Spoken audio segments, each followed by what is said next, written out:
ചെന്നു ചാടിയത് വീട്ടുകാർക്ക് ഒരിക്കലും ചിന്തിക്കാൻ പോലും കഴിയാത്തൊരു പ്രണയത്തിലായിരുന്നു. കോടികൾ മറിയുന്ന ബിസിനസ് സാമ്രാജ്യത്തിന്റെ അധിപനും കർക്കശക്കാരനുമായ അച്ഛന്റെ 5ാമത്തെ മകൻ.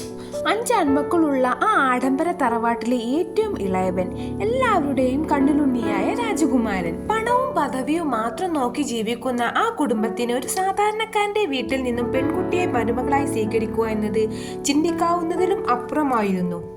പക്ഷേ അവിടെ ഭംഗി അതൊന്നുമല്ലായിരുന്നു. ആർക്കും ഒറ്റ നോട്ടത്തിൽ പ്രണയം തോന്നിപ്പോകുന്ന അത്രയും നിഷ്കളങ്കമായ സൗന്ദര്യം, ശില്പി കൊത്തിവെച്ചതുപോലെയുള്ള ശരീരവടിവും അല്പം വിടർന്ന കാന്തക ശക്തിയുള്ള ആ കരിനീല കണ്ണുകളും ആരെയും മയക്കുന്നതായിരുന്നു.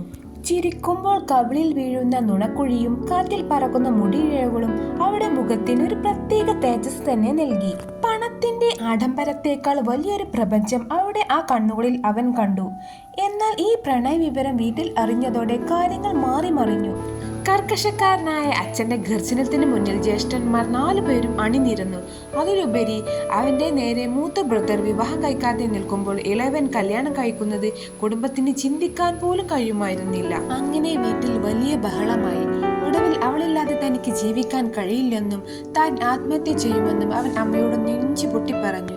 മകന്റെ ജീവൻ അപകടത്തിലാണെന്ന് മനസ്സിലാക്കിയ അമ്മ അച്ഛനോട് കരഞ്ഞു പറഞ്ഞപ്പോഴാണ് ഒടുവിൽ അച്ഛൻ മനസ്സില്ലാ മനസ്സോടെ ആ സമ്മതം മൂളിയത്. പക്ഷേ പെട്ടെന്നായിരുന്നു ആ ട്വിസ്റ്റ് സംഭവിച്ചത്. അവൾക്ക് ദൂരെ നിന്നും വലിയൊരു കുടുംബത്തിൽ നിന്ന് വിവാഹാലോചന അവളുടെ വീട്ടിലെത്തി. ഒട്ടും സമയം കളയാതെ പെട്ടെന്ന് തന്നെ കല്യാണം നടത്തണമെന്ന് അവളുടെ വീട്ടുകാർ നിർബന്ധം പിടിച്ചു. അവളെ തനിക്ക് എന്നേക്കുമായി നഷ്ടപ്പെടുമോ എന്ന് ഭയന്ന് തൻ്റെ വീട്ടുകാരറിയാതെ അവളെ ഒരു ക്ഷേത്രത്തിൽ വെച്ച് അവളുടെ കഴുത്തിൽ അവൻ താലി ചാർത്തി. രഹസ്യമായി താലികെട്ടി അവളെയും കൂട്ടി അവൻ സ്വന്തം തറവാട്ടിലേക്ക് കയറി വന്നപ്പോൾ അവിടെ വലിയ യുദ്ധക്കളമായി. അച്ഛൻ്റെയും ജ്യേഷ്ഠന്മാരുടെയും ആക്രോശത്തിന് മുന്നിൽ പേടിച്ച് വിറച്ചു നിൽക്കുന്ന അവളെ അവൻ തൻ്റെ നെഞ്ചോട് ചേർത്ത് പിടിച്ചു. എന്നിട്ട് അച്ഛൻ്റെ കണ്ണുകളിലേക്ക് നോക്കി ധീരമായി പറഞ്ഞു, "അച്ഛാ, ഇവളെ നഷ്ടപ്പെടുത്താൻ എനിക്ക് വയ്യ. എനിക്കിതല്ലാതെ വേറെ വഴിയില്ലായിരുന്നു." അച്ഛൻ ദേഷ്യത്തോടെ പറഞ്ഞു, "എൻ്റെ പദവിയും സമ്പത്തും കണ്ട് നീ ഇവളെ ഇങ്ങോട്ട് വിളിച്ചു കൊണ്ടുവരേണ്ട. സ്വന്തമായ ഒരു ജോലിയായിട്ട് മതി നിന്റെ കല്യാണം."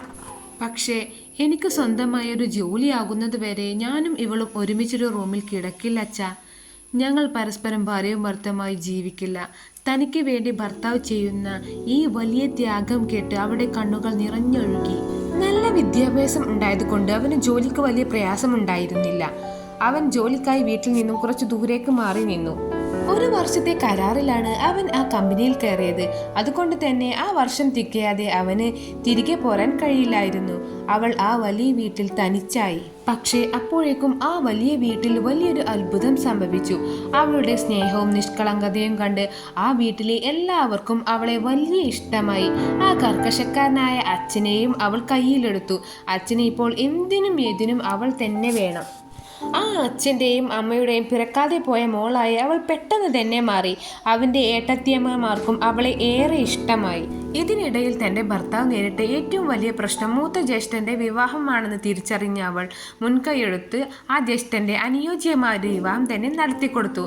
അതോടെ കുടുംബത്തിലെ എല്ലാ അസ്വാരസ്യങ്ങളും പൂർണ്ണമായി മാറിക്കഴിഞ്ഞു. 1 വർഷത്തെ കരാർ പൂർത്തിയാക്കി അവൻ തിരികെ വീട്ടിലേക്ക് എത്തിയപ്പോൾ കണ്ടത് അത്ഭുതപ്പെടുത്തുന്ന കാഴ്ചകളായിരുന്നു. തന്നെ വീർപ്പോടെ നോക്കിയിരുന്ന അച്ഛൻ ഇന്ന് തൻ്റെ ഭാര്യയെ സ്വന്തം മകളെ പോലെ ചേർത്ത് പിടിച്ചിരിക്കുന്നു. താൻ കൊടുത്ത വാക്ക് പാലിച്ച് സ്വന്തം കാലിൽ നിൽക്കാനുള്ള വരുമാനമായി വന്ന അവനെ അച്ഛൻ അഭിമാനത്തോടെ കെട്ടിപ്പിടിച്ചു. താൻ നൽകിയ വാക്കുകളെല്ലാം പൂർത്തിയാക്കിയ സന്തോഷത്തിൽ അവൻ അവരുടെ കണ്ണുകളിലേക്ക് നോക്കി. ജ്യേഷ്ഠൻ്റെ വിവാഹം കഴിഞ്ഞ് അച്ഛനമ്മയുടെ പൂർണ്ണ അനുഗ്രഹത്തോടെ ആഡംബരങ്ങൾ നിറഞ്ഞ ആ വലിയ മുറിയിൽ അവൾ ആദ്യമായി ഭാര്യയും ഭർത്താവുമായി ഒന്നിച്ചു. അവൾ നൽകിയ സ്നേഹം ആ കുടുംബത്തിലെ മുഴുവൻ ആളുകളെയും മാറ്റിമറിച്ച വലിയൊരു വിജയമായ ആ പ്രണയകഥ ശുഭമായി അവസാനിച്ചു. Thank you for watching.